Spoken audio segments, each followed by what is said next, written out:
Hello everyone, this is Brian. This is day 13 of the AI advice guiding my trading portfolio strategy challenge. And yesterday, which is basically the Tuesday market, was a devastating one. And as you can see that the current shirt I'm wearing right now, which is a bear, it was a huge bear market. And as Claude has summarized it perfectly, it is a historic sell-off. So let's take a look at our current portfolio returns after our Tuesday market, and as well as going through some of the Wednesday pre-market selling plans. So as for the leaderboard, we can see that the one that's remaining on top is still Claude, even though it sort of suffered like a $20-ish dollar I guess dip. Originally it was at 10.59, and right now it's at 10.40-ish. Even though it says 10:39, it's like after the Wednesday market open, so it's not really accurate over here. But in general, it just basically dipped, and as was. But however, it's still a good sign that's seen that still has around 3 to 4% relative to what we start in terms of its profit. And as for the general other chat advised portfolios, it's not really looking that optimal.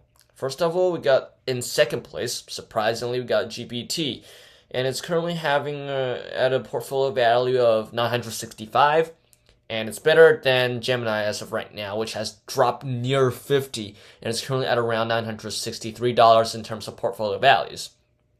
And I guess the general market trend I would like to put it over here is what Claude has called it as a historical sell-off, as previously mentioned, and it can also be explained according to what Claude has mentioned in its advice in terms of both statistics and also some geopolitical analysis. So in terms of statistics, we can see that the historical sell-off involved Dow falling about around 870 points. That is around 2%. And also S&P is also down around 2%, as well as NASDAQ closing to around 2.5%. It's the worst day since October 10th, 2025, essentially. And they have also officially turned negative for the first time in 2026 for these indices. While on the other hand, though, Claude also provides some reasons to why this might happen. First of all is the possibility of what we mentioned in a previous video on foreign investors dumping American stocks and financial assets. And since the yields have previously spiked to a 4-month high, as we can see right now. The second one that we have to be really paying attention to is the general discussions revolving around the speeches made and also resolutions made in the World Economic Forum, as well as the tariff discussions and rulings that might be also very important for us to observe to see which asset we're going to buy, which asset we're going to sell, and which one are we going to hold. So in terms of the rest of the week outlook, according to Claude, for Thursday we got the PCE inflation data.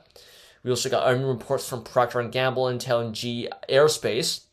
So all of these industry, I guess, indices and also sort of like earnings reports are going to allow us to reassess our current situation and see if there's possibility for re-entry opportunities with existing capital at hand, especially after Claude sold AMD shares. We have around 200-ish US dollars in terms of cash that hasn't been spent yet. And also, on terms of Friday, we also have to consider possibility of buying or purchasing more stocks, according to Claude, since there might be some opportunities for us to re-enter through the dip and end the week with around like a 3 to 5% return with around 20 and 30% cash on hand. And as for Gemini, the decision is also relatively same as Claude, even though it has dropped significant in terms of its portfolio value, but it's still advising me to hold most of my positions, believing that it might rebound in the near future. Possibly there's going to be a trend, like a buyback or some type of scenario, like everybody's just starting to go, oh, we're gonna go buy the dip and something like that. So there's always possibilities of that happening, so we're not ruling that out. So I guess we're just kind of currently gonna wait and see about the overall situation. And what interests me the most is that GPT actually made its first purchase order. It's an additional share of Apple, and according to GPT, it's because that the previous day, like the market drop, was a momentum flush and not a long-term structural damage in terms of industry-wise or like macroeconomic devastations. So therefore, buying additional Apple stock is actually very, very strategic in the sense where, since currently we have a very asymmetric risk, so the downside risk, according to Apple, according to GPT, is going to be less compared to the upside potential that we might be gaining after the tech industry rebounding back. So that's why justifying an additional holding of around 2 to 3 shares of Apple is going to be optimal for our GPT portfolio according to the advices.